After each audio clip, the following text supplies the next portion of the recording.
Nawab मलिकांमुळे महायुतीतून Rashtrawadi out. मलिकांच्या नेतृत्वात एकत्र लढू शकत नाही। महायुतीच्या बैठकीनंतर आशिष शेलार यांची मोठी घोषणा। मुंबईमध्ये महायुतीच्या बैठकीला राष्ट्रवादी पक्षाला निमंत्रणही नाही। शिंदेंची शिवसेना आणि भाजप नेत्यांमध्ये बैठक संपन्न।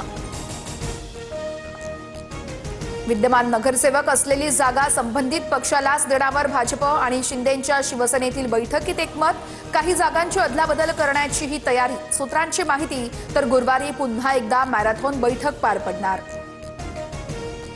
भाजपचे 150+ नगरसेवक जिंकण्याचं उद्दिष्ट। 1-2 दिवसात कोण किती जागा लढतील ते ठरवू।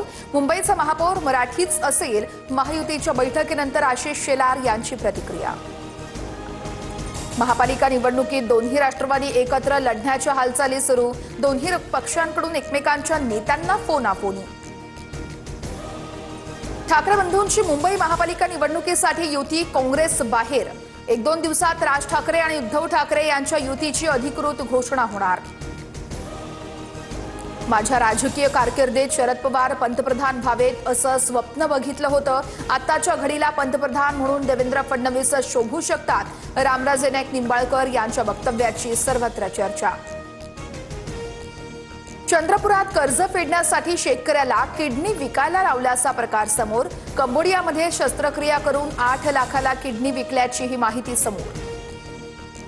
मी चंद्रपुरातील त्या मुलाला वाचवून आणलं, वडेट्टीवार यांचा दावा। तर किडनी विकायला लावलेल्या सावकाराला जेलमध्ये टाका, अंबादास दानवेंची मागणी। पक्षांतर विरोधी कायद्यामध्ये सुधारणा करण्याची गरज आहे। पक्ष सोडून जातील त्यांना 6 वर्ष निवडणूक लढवण्याची संधी द्यायला नको। काँग्रेसचे राज्यसभा खासदार दिग्विजय सिंह यांची राज्यसभेत मागणी।